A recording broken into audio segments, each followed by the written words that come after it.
Hello बच्चों, welcome back to my YouTube channel Aakash coaching classes में आपका स्वागत है। तो बच्चों, मैं आज आपके लिए अर्धवार्षिक परीक्षा सामाजिक विषय, ठीक बच्चों, इसमें आपके तीनों विषय रहते हैं, इतिहास, भूगोल और नागरिक शास्त्र। तो बच्चों, समय आपका 2 घंटे 30 मिनट रहेंगे बच्चों। कक्षा 6 के लिए है, पूर्णांक 100 रहेगा बच्चों। आज मैं इसे पूरा हल करा के आपको दिखाने वाला हूँ कैसे पेपर में किया जाता है बच्चों। तो मेरे साथ वीडियो में अंत तक आप लोग बने रहिएगा। देखो बच्चों, यहाँ पर दिया है खंड आ। खंड आ में बच्चों इधर आपको ये इतिहास मिलेंगे। तो बच्चों ध्यान दीजिएगा, यहाँ देखो दिया है सही विकल्प पर सही का निशान लगाइए। तो बच्चों, यहाँ पर हड़प्पा कालीन नगर बसे थे। तो बच्चों, आप लोग क्या करोगे, किसे कैसे बसे थे ये आपको बताना है। तो एक निश्चित योजना के अनुसार बसे थे बच्चों, तो यही वाला आपका सही हो जाएगा। आगे बच्चों, सिंधु घाटी की सभ्यता थी, कैसी सभ्यता थी बच्चों, एक नगरीय सभ्यता थी। ध्यान दीजिएगा आप लोग। अगला प्रश्न कह रहा है सही कथन पर सही का निशान तथा गलत के सामने गलत का निशान लगाना है बच्चों आपको। आगे बच्चों यहाँ पर देखो, कह रहा है प्राचीन काल के मानव कागज पर लिखते थे। नहीं बच्चों, वे कागज पर नहीं लिखते थे, इसलिए यह गलत है। आगे, वेद धार्मिक साहित्य है, ये सही है बच्चों, साहित्य ग्रंथ है। आगे, पाषाण युग को 3 भागों में बांटा गया है, हाँ बच्चों ये भी आपका सही है। आगे, हर ग्राम सभा में एक पंचायत समिति होती है। तो बच्चों यह आपका गलत है, ठीक बच्चों, यह नहीं होती है। आगे, सांसद और विधायक क्षेत्र पंचायत के सदस्य होते हैं, यह भी बच्चों आपका गलत है। आगे चलते हैं हम लोग। अगला प्रश्न कह रहा है रिक्त स्थानों की पूर्ति कीजिए, यानी खाली स्थान भरना है बच्चों। तो क्या कह रहा है, ग्राम पंचायत का चुनाव होता है बच्चों कितने वर्ष के लिए, 5 वर्ष के लिए। आगे बच्चों, ग्राम पंचायत के प्रधान के, यहाँ डाट डाटा बच्चों भरना है। तो ग्राम पंचायत के प्रधान को क्या कहते हैं, ग्राम प्रधान कहते हैं बच्चों, ध्यान दीजिएगा, ग्राम प्रधान कहते हैं। आगे, यहाँ बच्चों वेद व्यास ने किसकी रचना की है, तो महाभारत की। ध्यान दीजिए बच्चों। महाजनपद काल में राजा किसकी रक्षा करता था, तो प्रजा की रक्षा करता था बच्चों। आगे, अम्भी अम्भी कह रहा है ये तक्षशिला का राजा था, कहाँ से का बच्चों, तक्षशिला का, ठीक है बच्चों, अम्भी जो राजा था तक्षशिला का राजा था। आगे, अब बच्चों ये देखो सही जोड़े मिलान करना है बच्चों। तो ये आप लोग अपने किताब से मिलान कर लीजिएगा बच्चों, क्योंकि इसे हमने मिलाया नहीं है, आप लोग मिला लीजिएगा बच्चों। आगे, यहाँ पर आपसे पूछा जा रहा है बच्चों प्रश्न नंबर 5 में निम्नलिखित प्रश्नों के उत्तर लिखिए। कह रहा है चंद्रगुप्त मौर्य कौन था। तो बच्चों ध्यान दीजिए, थोड़ा सा हम आपको लिखकर दिखा रहे हैं चंद्रगुप्त के बारे में।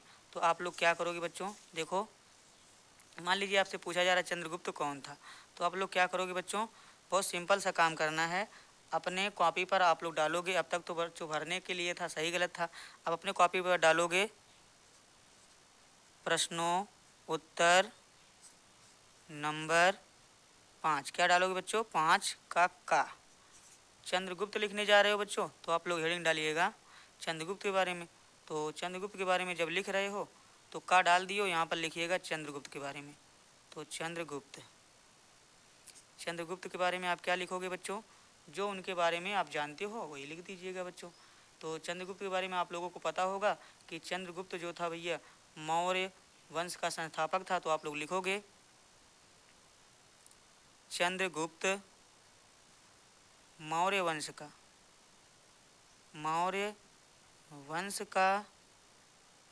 संस्थापक था।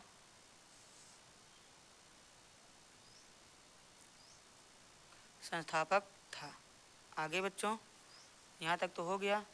और उसने नंद वंश को पराजित किया था।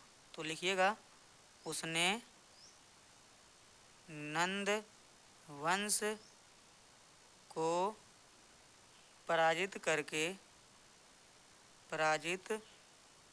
करके मौर्य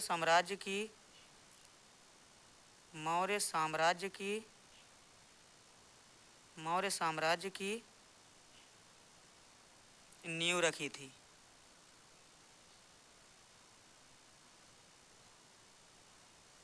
और चाणक्य जो था बच्चों, चाणक्य इसका मुख्य मंत्री था।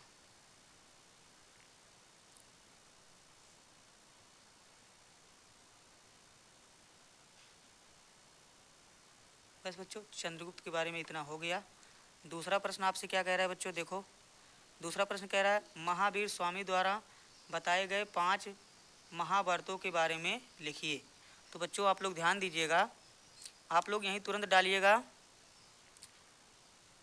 प्रश्न उत्तर नंबर 5 का खा। ठीक बच्चों, 5 का खा डालने के बाद आप लोग क्या करोगे, किनके बारे में पूछ रहा है, महावीर स्वामी के बारे में। तो आप लोग लिखिएगा महावीर स्वामी के बारे में, महावीर स्वामी द्वारा बताए गए 5 महाव्रत। तो लिखिएगा कुछ इस तरह, महावीर स्वामी द्वारा बताए गए 5 महाव्रत।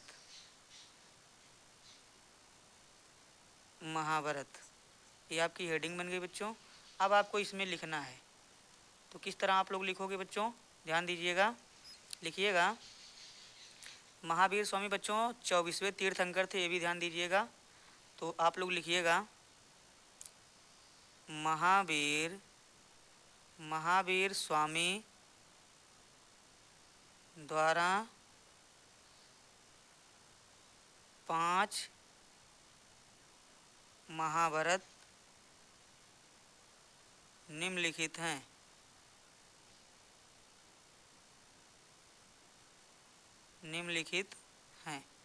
तो अब लिखिएगा उसमें 5 महाव्रत कौन कौन है बच्चों, ध्यान दीजिएगा, नंबर 1, 2, 3 और 4 फिर 5। ये 5 महाव्रत आपके हैं बच्चों, ध्यान दीजिएगा आप लोग, इसे काले पेन से थोड़ा सा लिख दीजिएगा। नंबर 1 में आपका रहेगा अहिंसा, और नंबर 2 में बच्चों आपका रहेगा सत्य,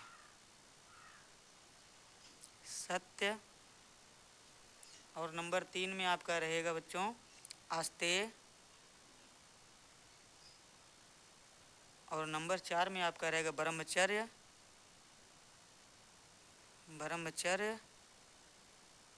और नंबर 5 में आपका रहेगा अपरिग्रह।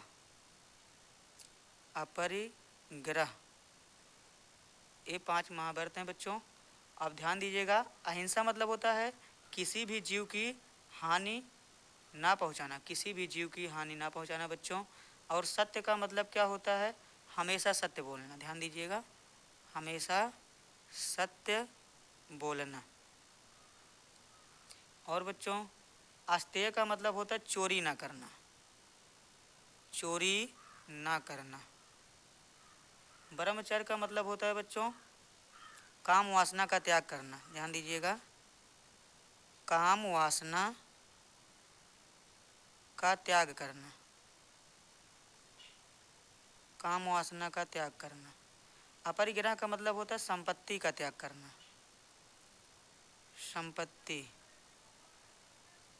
करना। और अहिंसा का मतलब आप लोग जानते हो, किसी जीव की हानि ना करना, किसी जीव को हानि ना पहुंचाना।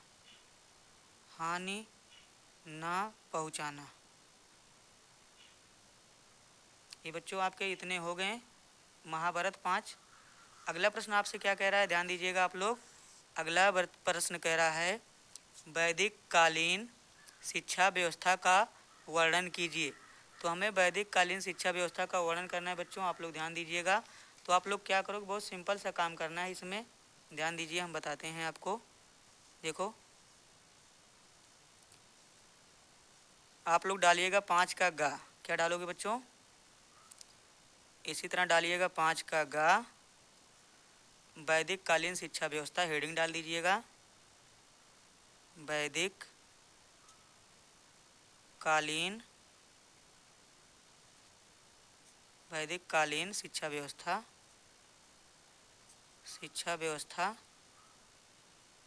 ये आपका हेडिंग हो जाएगा बच्चों।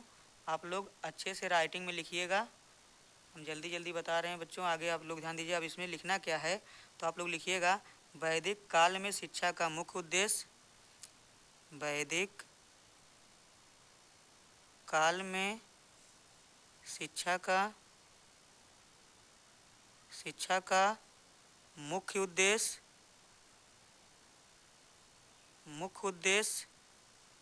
क्या है? मुख्य उद्देश्य बच्चों ध्यान दीजिएगा, मुख्य उद्देश्य धार्मिक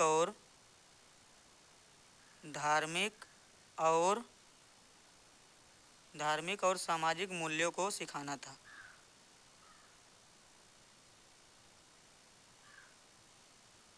सामाजिक मूल्यों को सीखना था। शिक्षा व्यवस्था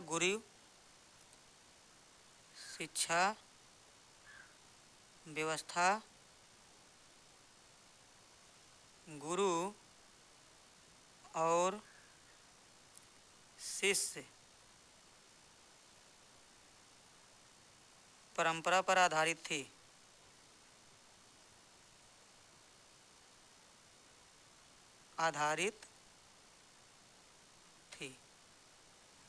ठीक बच्चों, आप इसमें थोड़ा और लिख सकते हो। गुरु अपने शिष्यों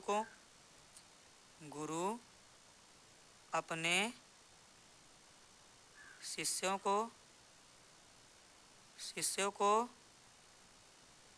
वेद, उपनिषद और अन्य धार्मिक ग्रंथों का ज्ञान देते थे।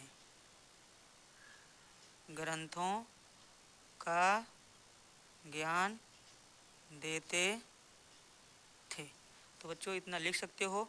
अगला प्रश्न कह रहा है ग्राम पंचायत के कार्य लिखिए। किसके बच्चों? ग्राम पंचायत। तो आप लोग डालिएगा प्रश्न नंबर 5 का लास्ट है बच्चों, तो प्रश्न नंबर 5 का घा डाल दीजिएगा आप लोग। इसके बाद इसमें आप लोग ग्राम पंचायत के कार्य हेडिंग डालिएगा। ग्राम पंचायत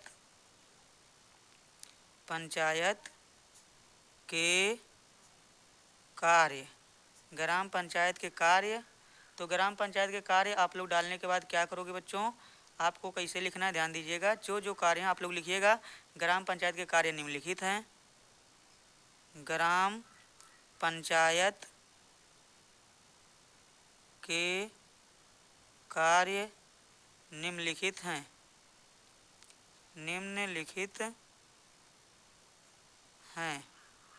तो क्या करोगे बच्चों? निम्नलिखित हैं आप लोग डालिएगा नंबर 1, नंबर 2, नंबर 3।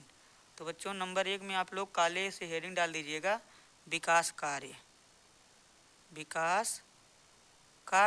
अब विकास कार्य में थोड़ा सा आप लोग कुछ लिख दीजिएगा, जैसे सड़क निर्माण कामा। इसके बाद आप लोग लिख दीजिए पेयजल की व्यवस्था। इसके बाद आप लोग लिख सकते हो स्वच्छता,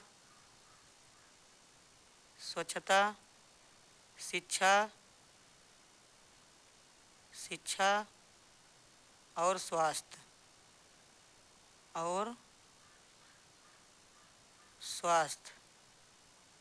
ठीक बच्चों, इतना लिखने के बाद आप नंबर 2 पे आ जाइएगा। नंबर 2 में आप लोग कुछ लिख सकते हो। भूमि का रिकॉर्ड रखना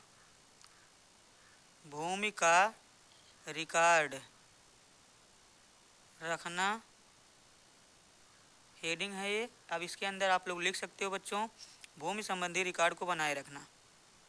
भूमि संबंधी रिकॉर्ड को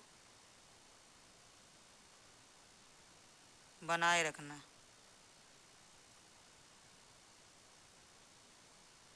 तीसरे नंबर पे आप लोग हेडिंग डाल दीजिए वाद विवाद का निपटारा।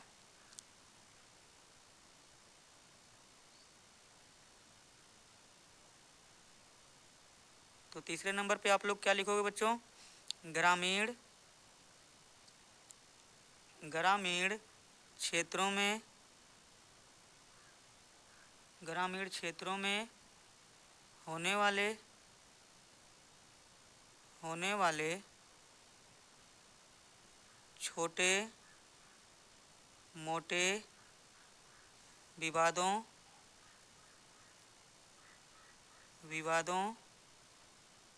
का निपटारा करना। बस बच्चों यहाँ तक आपका हो गया कंप्लीट।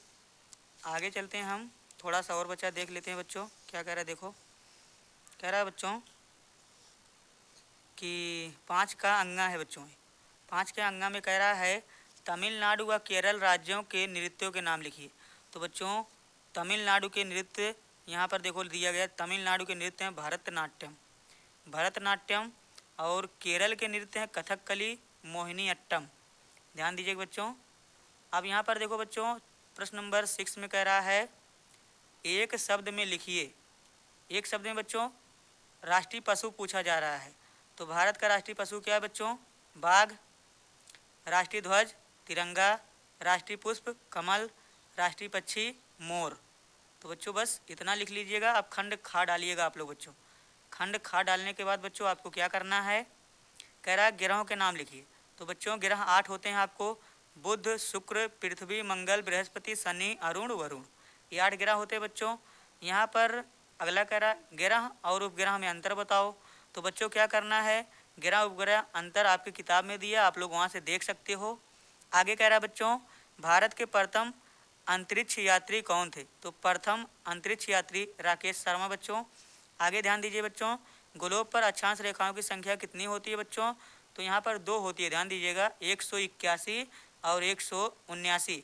अगर बच्चों ध्रुवों को छोड़कर गिनोगे तो आपकी संख्या हो जाती है 79। ठीक बच्चों, अगर ध्रुव को लेकर करोगे तो 81 हो जाती है। बस आगे बच्चों दिया है अक्षांश किसे कहते हैं बच्चों? तो पृथ्वी को विभाजित करने वाली काल्पनिक रेखाओं को अक्षांश रेखा कहते हैं। ध्यान दीजिए बच्चों, पृथ्वी को विभाजित करने वाली काल्पनिक रेखाओं को अक्षांश रेखा कहते हैं बच्चों। आगे कह रहा है पृथ्वी के घूर्णन गति के प्रभावों का विवरण दीजिए। तो बच्चों ये आपके बुक में दिया गया, आप लोग वहाँ से दे दीजिएगा। आगे ऋण प्रतीकों का मानचित्र में क्या महत्व है बच्चों? तो ये भी आपके किताब से दे दीजिएगा खोज कर। आगे बच्चों कह रहा है विश्व का सबसे बड़ा और सबसे छोटा महाद्वीप कौन सा है बच्चों?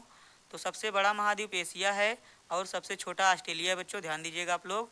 आगे बच्चों ये आपको मिलान करना है, आपके बुक से दिया गया है, तो आप लोग देखकर मिलान कर लीजिएगा। ठीक बच्चों, आगे यहाँ पर बच्चों भरने के लिए बोला जा रहा है। तो देखो यहाँ पर आपको भरना है।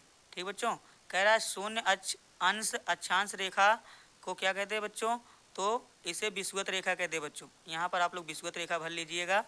ठीक बच्चों, इसी तरह आप लोग भर लीजिएगा चंद्रमा का व्यास पृथ्वी के व्यास का कितना होता है? 1/4 होता है बच्चों। आगे कह रहा है रात के समय सर्वाधिक चमकीला आकाशीय पिंड कौन है बच्चों? चंद्रमा है। आगे चंद्रमा पर पहुंचने वाला प्रथम व्यक्ति कौन था बच्चों? Neil Armstrong. ध्यान दीजिएगा आप लोग। आगे सूर्य ग्रहण के समय सूर्य की छाया किस पर पड़ती है बच्चों? पृथ्वी पर पड़ती है। कहाँ पड़ती है? पृथ्वी पर। आगे भारतीय अंतरिक्ष की यात्रा करने वाला सबसे पहला भारतीय कौन था? तो राकेश शर्मा बच्चों, अभी ऊपर बताया गया। आगे तारे गर्म गैसों से बने गोले हैं बच्चों। ध्यान दीजिएगा। हमारे सौरमंडल में कितने ग्रह बच्चों? 8, अभी ऊपर बताया गया। हमारी पृथ्वी का एकमात्र उपग्रह वह है चंद्रमा। आगे बच्चों शून्य अंश अक्षांश रेखा को भूमध्य रेखा कहते हैं बच्चों। तो इसे आप लोग अपने किताब में देख लीजिएगा बच्चों। आगे बच्चों क्या कह रहा है, यहाँ पर आपको सही गलत का निशान लगाना है। कह रहा है मानचित्र का नीचे का सिरा उत्तर दिशा में होता है। नहीं बच्चों, नीचे का सिरा दक्षिण दिशा में होता है। ध्यान दीजिएगा, ये गलत है। आगे 21 मार्च को दक्षिणी गोलार्ध में बसंत ऋतु होती है। तो यह बच्चों गलत, ये भी है। आगे सूर्य ग्रहण को नंगी आंखों से देखना चाहिए, ये भी गलत है बच्चों, नहीं देखना चाहिए। आगे कह रहा है चंद्रमा के समय पृथ्वी चंद्रमा पर पड़ती, ये भी गलत है बच्चों। तो यहाँ पर चारों ऑप्शन गलत दिए गए हैं। तो बच्चों बस ये सामाजिक विज्ञान का पेपर आपका कंप्लीट हो गया। तो बच्चों ये यहीं तक था। अगर आपको वीडियो पसंद आया हो तो अपने दोस्तों में वीडियो को शेयर करें और वीडियो को लाइक करें। अगर वीडियो पसंद आया हो तो चैनल को सब्सक्राइब करें। वीडियो देखने के लिए आपका बहुत बहुत धन्यवाद।